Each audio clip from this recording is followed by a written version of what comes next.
Hi ನನ್ನ ಸ್ನೇಹಿತರೆ, ಎಲ್ಲರಿಗೂ ಸ್ವಾಗತ.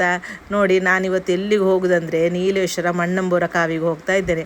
ನಾನಂದರೆ ಆಲ್ಮೋಸ್ಟ್ ಒಂದು 2 ವರ್ಷ ಎಲ್ಲ ಆಗ್ತದೆ ನಾವು ಹೋಗದೆ.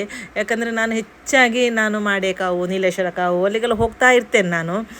ಮತ್ತು ನನಗೆ ಅಂದರೆ ತುಂಬ ಇಷ್ಟ ನನಗೆ ಅಲ್ಲಿಗೆ ಹೋಗೋದಂದರೆ. ಹಾಗೆ ನಾನು ಹೆಚ್ಚಾಗಿ ಹೋಗ್ತಾ ಇರ್ತೇನೆ. ಹಾಗೆ ಆದರೆ ನೀಲೇಶ್ವರ ಕಾವಿಗೆ ಹೋಗೋದೊಂದು 2 ವರ್ಷ ಆಯಿತು ಈಗ. ಹಾಗೆ ಮತ್ತು ಅದರ ಹೋಗೋ ಪ್ಲ್ಯಾನಿಂಗ್ಸ್ ಎಲ್ಲ ಇರಲಿಲ್ಲ ಆಯಿತು. ಇವರು ಬೆಳಿಗ್ಗೆ ನಾನಂದರೆ ಪಾತ್ರೆ ತೊಳಿತಾ ಇದ್ದೆ. ಪಾತ್ರೆ ತೊಳಿತಾ ಇರುವಾಗ ಹೇಳಿದರು, ನಮಗೆ ಇವತ್ತು ನನಗೆ ದೇವಸ್ಥಾನಕ್ಕೆ ಹೋಗಬೇಕು ಅಂತ ನನಗೆ ಒಂದು ಆಸೆ ಇತ್ತು, ಇವತ್ತು ಹೋಗುವ ನಮಗೆ ಅಂತೇಳಿ. ಮತ್ತು ಹೋಗುವ ಅಂತ ಹೇಳುವಾಗ ಉಂಟಲ್ಲ, ನಮಗೆ ಪಾತ್ರೆ ತೊಳೆದಾಗಲಿ ಅಲ್ಲ ಬಟ್ಟೆ ವಾಶ್ ಆಗಲಿ ಅಲ್ಲ ಮನೆಯೊಳಗೆ ಉಜ್ಜಲಿಕ್ಕುಂಟು ಗುಡಿಸ್ಲಿಕ್ಕುಂಟು ಅದೇ ನೋಡಲಿಕ್ಕಿಲ್ಲ. ಸೀತೆ ಎದ್ದು ಮತ್ತು ಹೋಗುದೆ. ಹೋದರೆ ನಮಗೆ ಹೋಗಿ ಹೋಯಿತು. ಅಲ್ಲದಿದ್ರೆ ನಮಗೆ ಒಂದು ಹೇಳುವಾಗ ಅದಲ್ಲೇ ಬಾಕಿ ಆಗ್ತದೆ. ಹಾಗೆ ನಾನು ಮತ್ತೆ ಎಂತ ಇಲ್ಲ, ಆ ಪಾತ್ರೆ ಎಲ್ಲ ಅಲ್ಲಲ್ಲೇ ಇಟ್ಟದು ಒಂದು ಫ್ರೆಶ್ ಆಗಿದೆ. ನನಗೆ ಸತ್ಯ ಹೇಳಿದರೆ ಅನ್ನ ಪದಾರ್ಥ ಎಲ್ಲ ಆಗಲಿಕ್ಕಿತ್ತು. ಆ ದಿವಸ ಯಾವುದು ಸಹ ಮಾಡಲಿಲ್ಲ, ಎಲ್ಲ ಅಲ್ಲಲ್ಲಿ ಇಟ್ಟು ಒಂದು ಸೀತೆ ಹೋಗಿದೆ. ಅಂತೂ ಹೋಗುವಾಗ ಅಲ್ಲಿ ಮುಟ್ಟುವಾಗ 12:30 12:45 ಏನೋ ಭಾಗ್ಯಕ್ಕೆ ಮತ್ತು ಪೂಜೆ ಆಗಲಿಲ್ಲ. ಪೂಜೆಗೆ ನೋಡಿ ಎಲ್ಲರೂ ಸಹ ಲೈನ್ ನಿಂತಿದ್ದಾರೆ. ನಮಗೆ ಸೇವೆ ಮಾಡಲಿಕ್ಕೆ ಸಹ ಮತ್ತು ಟೈಮು ಸಹ ಅಂದರೆ ಅಲ್ಲಿ ಎಲ್ಲ ಲಾಸ್ಟ್ ಕೌಂಟ್ರು ಕ್ಲೋಸ್ ಮಾಡ್ತಾರಷ್ಟೇ. ಮತ್ತು ಓಡಿ ಹೋಗಿ ನಾವು ಸೇವೆ ಎಲ್ಲ ಮಾಡಿದೆವು, ಪೂಜೆ ರಶಿಟ್ಟಿ ಎಲ್ಲ ಮಾಡಿದೆವು ನಾವು. ಹಾಗೆ ಮತ್ತು ಪೂಜೆ ಇದಾಗಿ ಅಂದರೆ ಆ ದಿನ ರಜೆ ಇತ್ತು, ಗೌರ್ಮೆಂಟ್ ಹಾಲಿಡೇ ಇದ್ದಿದ್ದರಿಂದ ಒಳ್ಳೆ ಕ್ಯೂ ಇತ್ತು. ಅಂದರೆ ಹೆಚ್ಚಿನವರೆಲ್ಲ ದೊಡ್ಡ ಊಟಕ್ಕೆ ದೊಡ್ಡ ಒಂದು ಕ್ಯೂನೇ ಉಂಟು. ಆದರೆ ಪೂಜೆಗೆ ಮಾತ್ರ ಸ್ವಲ್ಪ ಜನ ಕಡಿಮೆ ಇತ್ತು. ಅದರಿಂದ ನಮಗೆ ಪೂಜೆ ಎಲ್ಲ ನೋಡಲಿಕ್ಕೆ ಒಳ್ಳೆ ನೋಡಿ ಅಂತೆ ಪೂಜೆ ನೋಡಲಿಕ್ಕೆಲ್ಲ ನಮಗೆ ಚೆಂದ ಸಿಕ್ಕಿದೆ.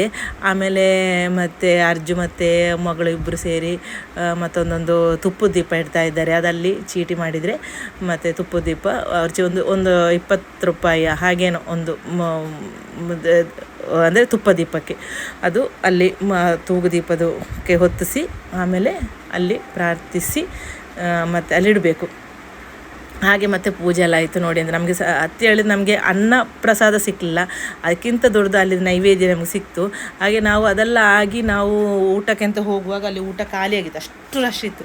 ಮತ್ತು ನಾವು ಬಂದು ಅದೇ ನಮಗೆ ಅಲ್ಲಿ ಸಿಕ್ಕಿದ ನೈವೇದ್ಯ ದೊಡ್ಡ ಪ್ರಸಾದ ಅಂತೇಳಿ ಅದು ತಿಂದು ಆಮೇಲೆ ನಾವು ಹೋಟ್ಲಿಗೆ ಬಂದು ಗಮ್ಮತ್ತು. ನಾನ್ ವೆಜ್ ಅಲ್ಲ, ವೆಜ್ ಆಯಿತಾ, ಮಸಾಲೆ ದೋಸೆ, ಆಮೇಲೆ ಪನ್ನೀರ್ ಮಸಾಲ, ಆಮೇಲೆ ಕೆಲವುದೆಲ್ಲ ಮಕ್ಕಳನ್ನೆಲ್ಲ ತೆಗೆದು ತಿಂದರು ಮಾತ್ರ. ಮತ್ತು ನಂದುಗೆ ಪಾರ್ಸಲ್ ಹಿಡ್ಕೊಂಡೆವು ನಾವು. ಹಾಗೆ ಅದೆಲ್ಲ ತಿಂದು ಪೂಜೆ ಅಂತೂ ಖುಷಿ ಅಂದರೆ ನಮಗೆಲ್ಲ ನಾವು ಎಂತೆಲ್ಲ ಮಾಡಿಸ್ಲಿಕ್ಕಂದರೆ ಸೇವೆ ಮಾಡಿಸ್ಲಿಕ್ಕೆ ಎಲ್ಲ ಒಂದು ಶತ್ರು ಸಂಹಾರ ಪೂಜೆ, ಆಮೇಲೆ ಶಕ್ತಿ ಪೂಜೆ, ಹಾಗೆ ಕೆಲವು ಪೂಜೆಗಳಲ್ಲಿ ವಿಶೇಷ ಪೂಜೆ ಅದೆಲ್ಲ ನಾವು ಮಾಡಿಸಿದ್ದು ನಮಗೆಲ್ಲ ಸಹ.